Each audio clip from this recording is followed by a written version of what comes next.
इन्नल हम्दुलिल्लाह नहमदुहु व नस्तईनुहु व नस्तगफिरुहु व नु'मिनु बिहि व नतवक्कलु अलैहि व नऊज़ु बिल्लाहि मिन शुरूरि अनफुसिना व मिन सय्यिआति अअमालिना मन यहदिहिल्लाहु फला मुदिल्ल लहु व मन युद्लिल फला हादिय लहु अशहदु अन ला इलाहा इल्लल्लाह व अशहदु अन्ना मुहम्मदन अब्दुहु व रसूलुहु अम्मा बाद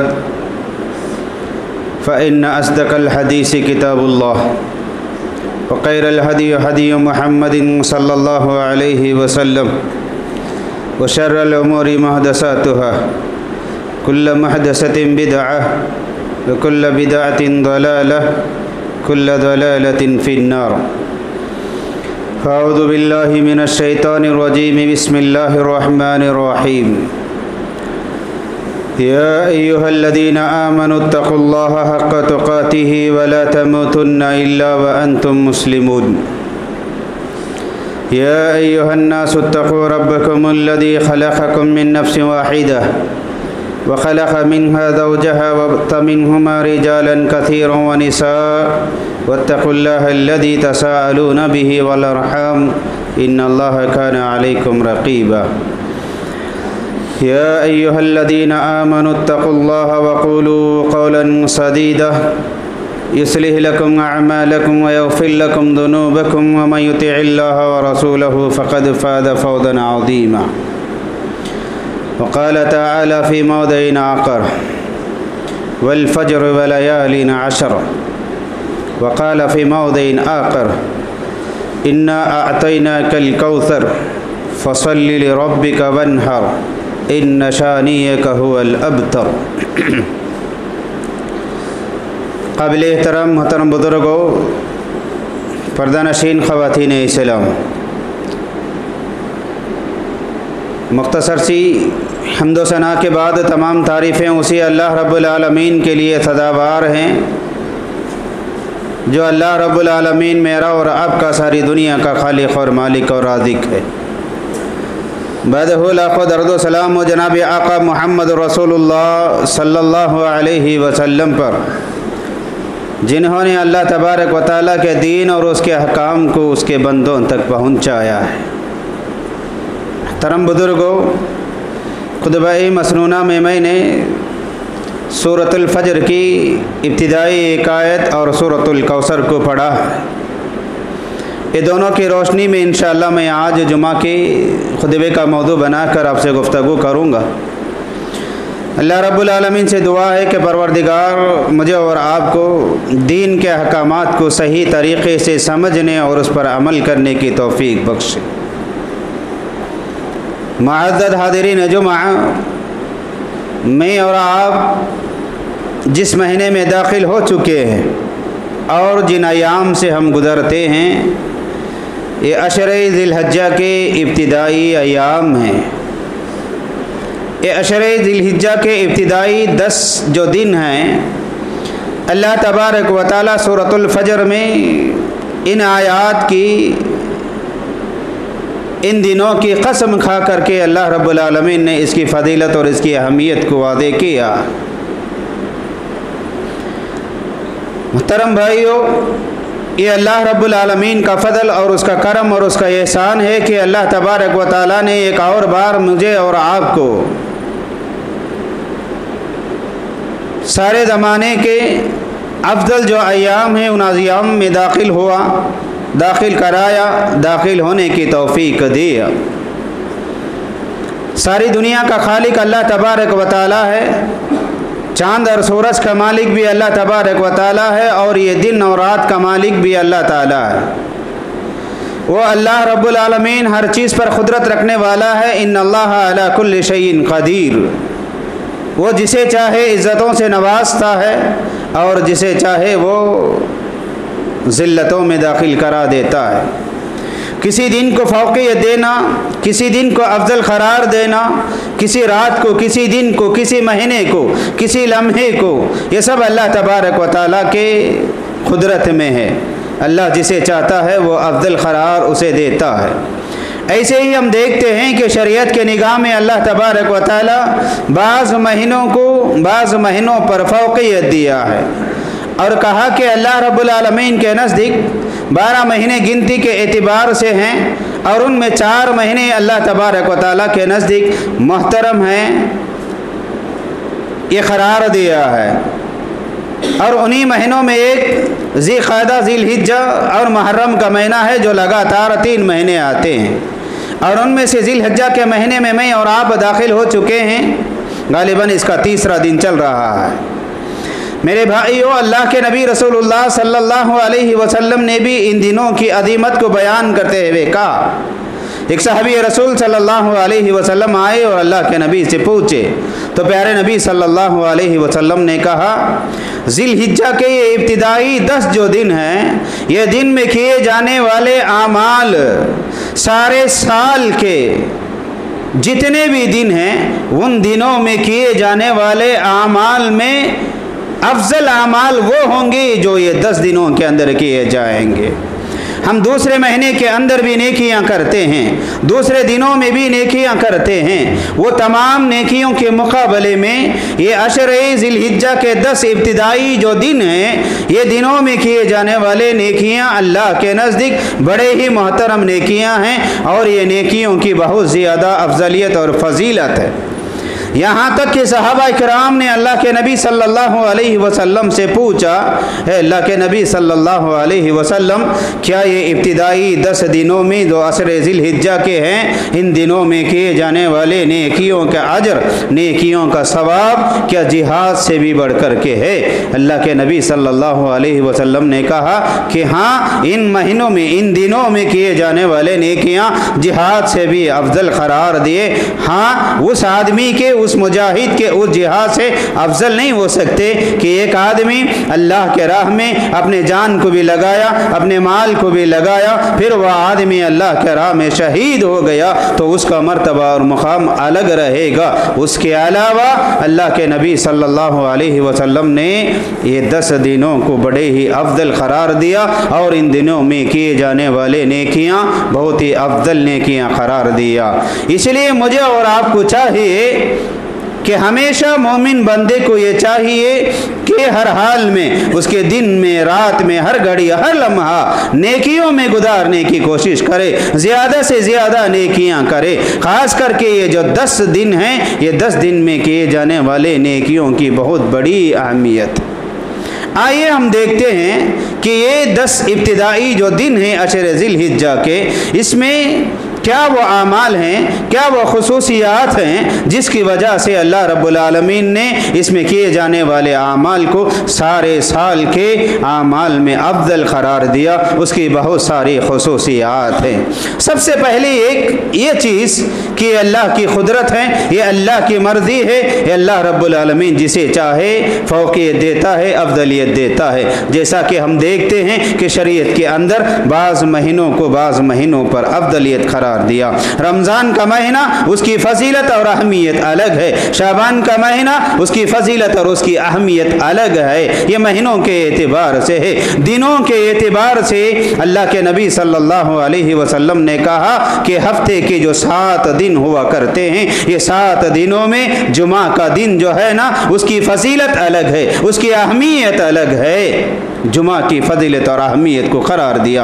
और ऐसे ही औकात जो होते हैं, ये औकात में किए जाने वाले तमाम आमाल अल्लाह के नज़दीक अफजल हैं, मोहतरम हैं, बेहतर हैं, उसका सवाब मिलेगा। लेकिन रात की आखिरी पहर जो होती है, रात का आखिरी जो हिस्सा होता है, वो वक्त में उठ करके तहज्जुद की नमाज, क़ियामुल लैल जो बंदा करता है, जो दुआएं उस वक्त में करता है, वो दुआएं काबिल क़बूल होते हैं, वो इबादतें काबिल क़बूल होते हैं। उसकी फजीलत, उसकी अहमियत अलग अलग बता दी गई है। तो इस एतबार से अल्लाह रब्बुल आलमीन जिसे चाहे अफजल करार दे सकता है, एक एतबार से ये अफजल है। इसके अलावा ये अशरे ज़िलहिज्जा के जो आखिरी के 10 दिन, शुरू के जो 10 दिन हैं, ये 10 दिनों में फजीलत को बयान करने के बहुत सारे वजूहात हैं। उसमें से चंद मैं आप लोगों के सामने बताऊँगा। सबसे पहला ये कि ये 10 दिनों में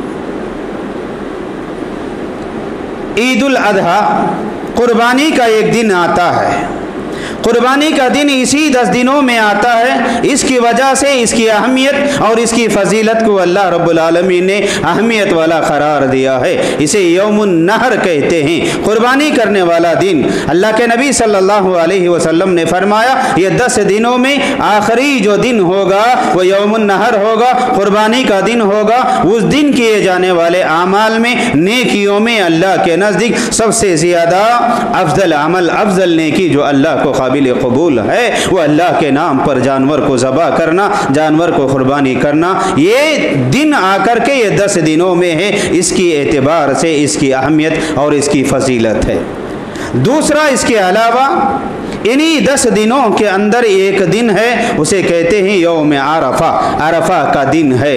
हाजियों के लिए अरफा का दिन ही सबसे बड़ा अफजल दिन हुआ करता है। दूसरे दिनों में, दूसरे कामों में अगर आगे पीछे अगर हो जाता है तो उसकी तलाफी दूसरे अमाल की तरह से हो सकती है। लेकिन अगर कोई हाजी अरफा के दिन मैदान अरफा में नहीं जाएगा, उसे गायब रहेगा, उसे हट जाएगा, तो उसका हज अल्लाह तबारक व तआला के यहाँ काबिल कबूल नहीं होगा। तो इस एतबार से भी ये 10 दिनों को अफजल दिन करार दिया है। अब आइए, अरफा का जो दिन होता है, अरफा के दिन के ताल्लुक से प्यारे नबी सल्लल्लाहु अलैहि वसल्लम ने यहाँ तक फरमाया कि अरफा का दिन ही असल हज है, अरफा का दिन ही असल हज है। जितने भी हाजी दुनिया के कोने कोने से हज के इरादे से काबतुल्लाह को जाते हैं और हज करते हैं, और जिस दिन वो अरफा के मैदान में जमा होते हैं उसी को यौम अरफा कहा गया है। यहाँ तारीख का हिसाब नहीं है, 9 तारीख हो या 10 तारीख हो, 8 तारीख हो, तारीख का हिसाब नहीं, ना 9 है ना 10 है, बल्कि अल्लाह के नबी ने फरमाया सल्लल्लाहु अलैहि वसल्लम अरफा का दिन वो दिन होगा जिस दिन हाजी तमाम मैदान अरफा में जमा हो जाएंगे। तो उस दिन हाजियों के लिए जो काम करने का हुक्म दे दिया गया है वो काम करेंगे, मैदान अरफा में जाएंगे, वो अल्लाह ताला की इबादत करेंगे, अल्लाह का जिक्र करेंगे, उससे तौबा करेंगे, तो अल्लाह तबारक व तआला उनकी तौबाओं को सुनेगा, उनके गुनाहों को अल्लाह ताला माफ़ करेगा। हज के दिनों में मैदान अरफा में जो लोग रहते हैं उन लोगों के अलावा दूसरे लोगों के लिए फजीलत को हासिल करने, सवाब को हासिल करने, गुनाहों से माफ़ी मांगने के लिए रसूल अकरम सल्लल्लाहु अलैहि वसल्लम ने फरमाया जो लोग हज के लिए गए हैं वो अरफा के दिन मैदान अरफा में जाएंगे, वो इबादत करेंगे। उसके अलावा सारी दुनिया में रहने वाले तमाम मुसलमानों के लिए प्यारे नबी सल्लल्लाहु अलैहि वसल्लम ने फरमाया कि अरफे के दिन का तुम लोग रोज़ा रखो।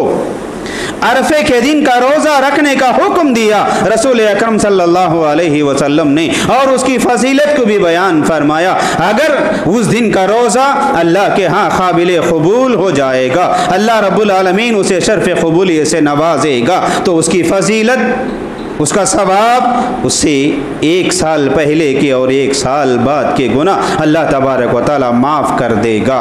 किस इंसान के लिए माफ़ करेगा?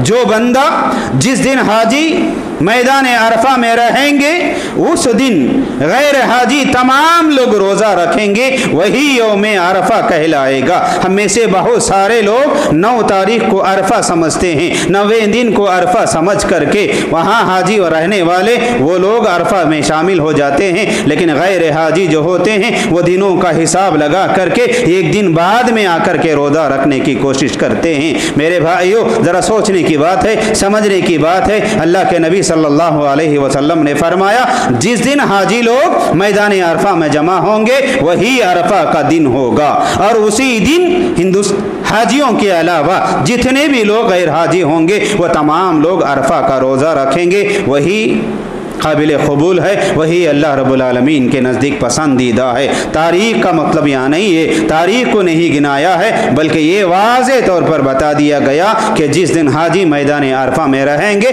उस दिन गैर हाजी तमाम के तमाम लोग रोज़ा रखेंगे।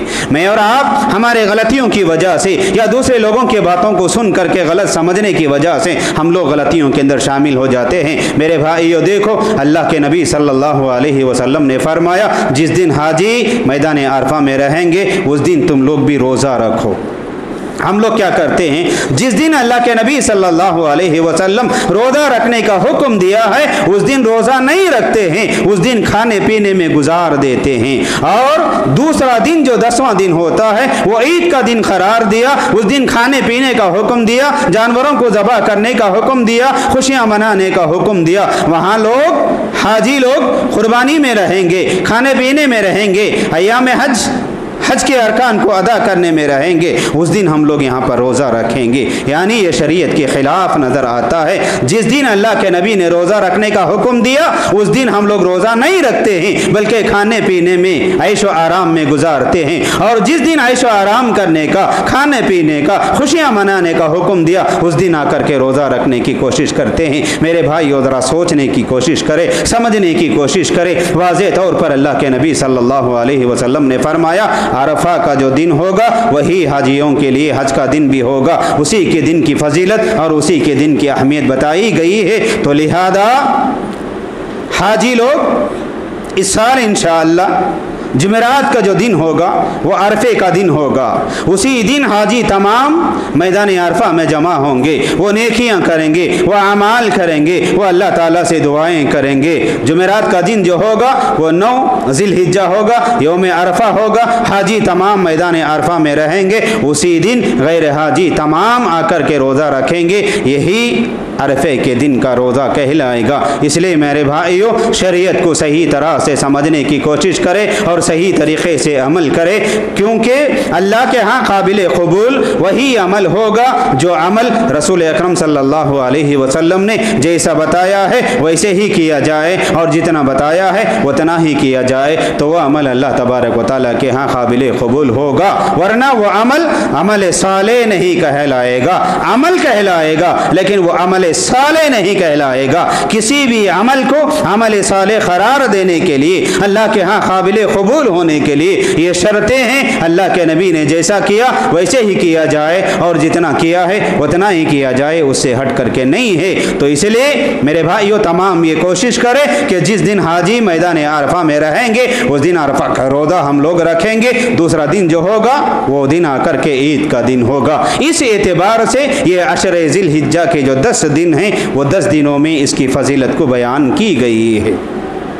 अब यहाँ देखें, 10वां जो दिन है वो दिन को जो फजीलत है, जो अहमियत है, वो कुर्बानी के दिन की वजह से अल्लाह के नबी ने फरमाया कि कुर्बानी उस दिन का अमल सबसे ज़्यादा अल्लाह के नज़दीक महबूब है। सूरतुल कौसर जो मैंने आप लोगों के सामने पढ़ा, अल्लाह तबारक व तआला कुरान करीम में बहुत सारी आयात में नमाज के साथ में ज़कात को जोड़ा है।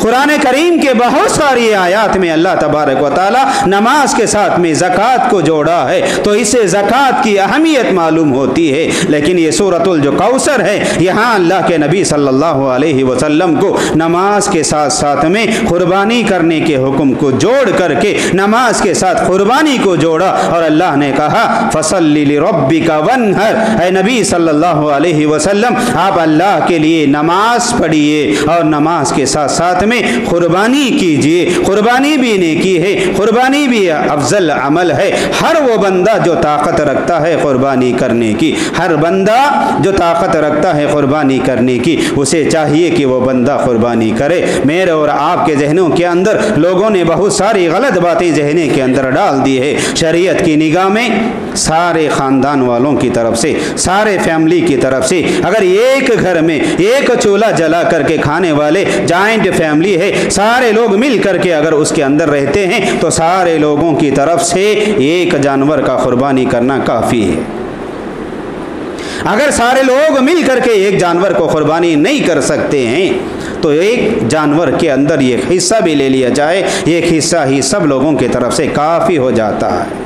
हर एक आदमी के लिए अलग अलग से हिस्सा लेना, बहुत सारे लोग ऐसे हैं, लोग ये समझते हैं ये घर के अंदर 7 लोग अगर हैं तो एक जानवर में 7 हिस्सा लेते हैं, हर एक आदमी की तरफ से एक एक हिस्सा दिया करते हैं। मेरे भाइयों, नहीं, अगर ताकत है, इस्तिताअत अगर रख सकते हैं, एक फैमिली की तरफ से पूरे मिला करके एक जानवर को कुर्बानी दे दिया जाए, अल्लाह के नज़दीक ये काफ़ी है। अगर नहीं है तो कम से कम एक हिस्सा अगर ले लिया जाए, वो एक हिस्सा भी सारे फैमिली के जानिब से काफ़ी हो जाता है। तो कुर्बानी बहुत अफजल अमल है, बड़ा नेकी का अमल है। यहाँ अल्लाह तबारक व तआला ने रसूल अकरम सल्लल्लाहु अलैहि वसल्लम को नमाज के साथ में कुर्बानी करने का भी हुक्म दिया है। इसके अलावा एक औरत, इन्ना सलाती व नुस्की व महयाया व ममाती लिल्लाहि रब्बिल आलमीन, यहाँ पर भी अल्लाह रब्बुल आलमीन ने कहा, इब्राहीम अलैहिस्सलाम ने कहा, ये हुक्म दिया अल्लाह ने उन्हें कि ये नीयत, ये इरादा, ये दुआ पढ़े उनको, अल्लाह मेरी नमाज सिर्फ तेरे लिए है, मेरी कुर्बानी सिर्फ तेरे लिए है।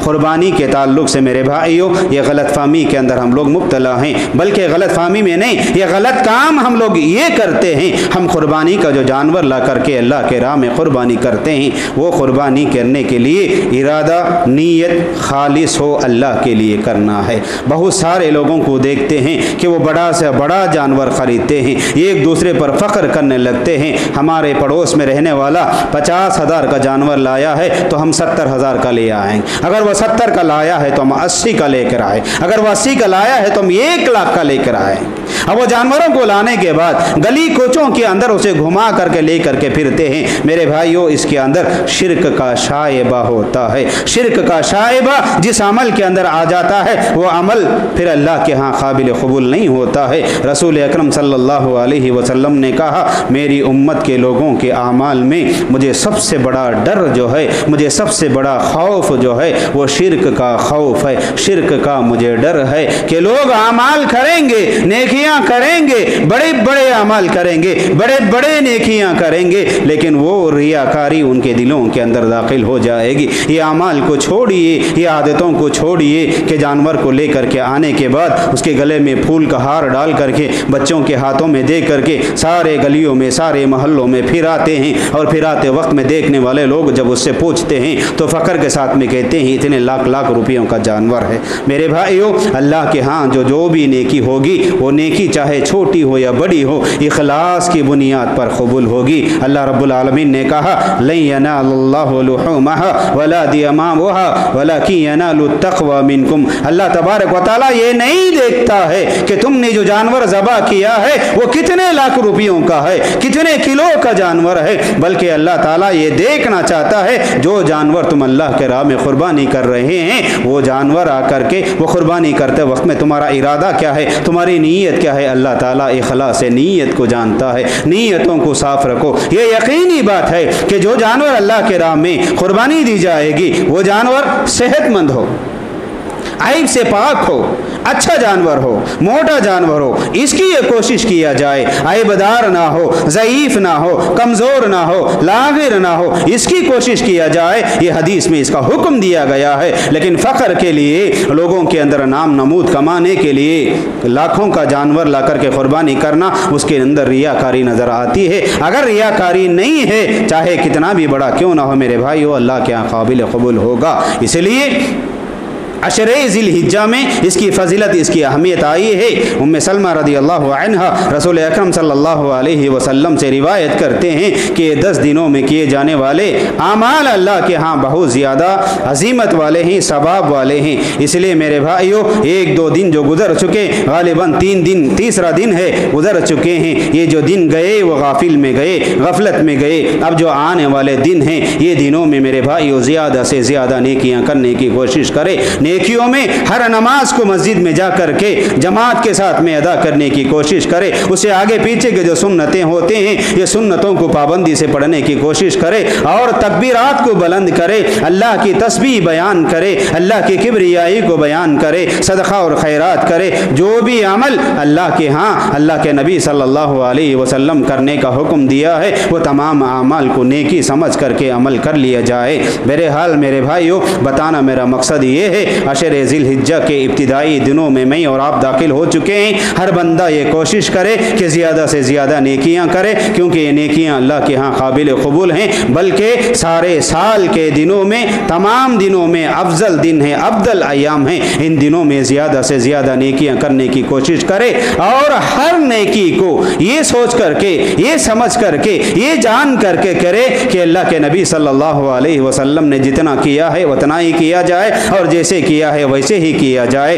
तभी चल करके वो अमल काबिल कबूल होगा। बहुत सारे लोग मन घड़त वाक़ियात को, मन घड़त बातों को, ज़ईफ़ बातों को, सारे बिदअत और खुराफात को ला करके दीन के अंदर शामिल कर दिए कि 10 दिनों के अंदर ये काम करना भी नेकी है, ये काम करना भी नेकी है, ये काम करना भी नेकी है। हर इंसान को ईमान वाला होने की हैसियत से मुझे और आपको हमारी ज़िंदगी के सारे अय्याम, हमारा दिन भी, हमारी रात भी, हमारा हर लम्हा, हमारा सोना, हमारा जागना, हमारा उठना बैठना, खाना पीना, सब के सब भी शरीयत के मुताबिक अगर होते हैं, अल्लाह की रज़ा के लिए अगर होते हैं, ये तमाम के तमाम इबादत कहलाएंगे, ये तमाम के तमाम नेकियां कहलाएंगे। मेरे भाइयों, हम लोग समझते हैं कि सिर्फ नमाज नेकी है, कुर्बानी नेकी है, रोज़ा नेकी है, तिलावत नेकी है, सदका नेकी है, इसके अलावा दूसरे चीज़ों को नेकी नहीं समझते हैं। इसके अलावा बहुत सारे नेकियां हैं। अगर कोई बंदा सोने के लिए जाता है, वुदू करके सोता है, सीधी करवट लेकर के सोता है, सोने की दुआ पढ़ करके सोता है, और जैसा ही सुबह में उठता है, नींद से उठने के फौरी बाद नींद से बेदार होने की दुआ पढ़ करके उठता है, तो ये भी उस बंदे के लिए नेकी शुमार कर दी जाएगी। अगर कोई बंदा खाना खाते वक्त में बिस्मिल्लाह पढ़ करके खाता है और खाने के बाद अल्लाह का शुक्र अदा करता है, ये भी उसके लिए नेकी शामिल कर दी जाएगी। मोमिन की पूरी ज़िंदगी सुबह उठना से लेकर के रात में सोने तक पूरी की पूरी इबादत में गुजरेगी। तब जबकि हम अल्लाह के नबी सल्लल्लाहु अलैहि वसल्लम के ज़िंदगी के हवाले से जो भी नेकियां अल्लाह के नबी ने किया है, वो नेकियों को जान करके अमल करने की कोशिश करें। और सहाबा इकराम रिदवानुल्लाहि ताला अलैहिम अजमाइन, उनसे एक चीज़ हमें ये भी मिलती है, ये 10 दिनों में अक्सर सहाबा इकराम तस्बीहात को ज़्यादा पढ़ते थे, अल्लाह की तकबीर को बुलंद करते थे। वो ला इलाहा इल्लल्लाह, अल्लाहु अकबर, ला हौला वला कुव्वता इल्ला बिल्लाह, अल्लाहु अकबर, ला इलाहा इल्लल्लाह, अल्लाहु अकबर, ये तस्बीहात सहाबा इकराम से मरवी है कि बाद सहाबा इकराम बाज़ारों में जाकर के बुलंद आवाज़ से ये तस्बीहात को पढ़ते थे। इस मकसद से पढ़ते थे कि पढ़ने का सवाब इनको भी मिल जाए और इनके ये पढ़ने को देख करके, ये सुन करके दूसरे सहाबा इकराम भी पढ़ ले। ये 10 दिनों के अंदर बाज़ारों में भी तस्बीहात गूंजा करती थी। इसका मतलब ये है मेरे भाइयों, अल्लाह का जिक्र करना, अल्लाह की किब्रियाई को बयान करना, ये भी नेकियों में शामिल है। खुलासा कलाम ये है, ये इब्तिदाई 10 दिन जो ज़िलहिज्जा के हैं बड़ी अजीमत वाले हैं अल्लाह रब्बुल आलमीन के यहाँ। वो अजीमत होने के बहुत सारे असबाब, जिसमें से 2-3 मैंने बयान किया। यौम अरफा होने की वजह से, यौम नहर होने की वजह से इसकी बहुत सारी फजीलतें आए हैं। हर अमल को अल्लाह की रज़ा के लिए करने की कोशिश करे और ज़्यादा से ज़्यादा नेकियों में आगे बढ़े, सदका खैरात करे, ज़िक्र व अस्कार करे, तिलावतें करे और सुन्नत व नवाफिल की पाबंदी करते रहे। अल्लाह रब्बुल आलमीन के हाँ हमारे अमल काबिल कबूल होंगे तो यकीनन अल्लाह रब्बुल आलमीन हमारी मग़फ़िरत भी कर सकता है। बस इन्हीं बातों पर अपनी बात को मैं ख़त्म करते हुए रब्बुल आलमीन से दुआ गो हूँ कि अल्लाह तबारक व तआला मुझे और आपको सही रास्ते में कुरान और हदीस को सही तरह से समझ करके सही तरीके से अमल करने की अल्लाह हम सबको तौफ़ीक़ अता फ़रमाए। आमीन। अक़ूलु क़ौली हाज़ा अस्तग़फ़िरुल्लाह ली व लकुम व लिसाइरिल मुस्लिमीन अजमईन। बारकल्लाहु लना व लकुम व नफ़अना व इय्याकुम बिज़िक्रिल आयातिल हकीम। इन्नहु तआला जवादुन करीमुन मलिकुन बर्रुर रऊफ़ुन व रब्बुन हलीम।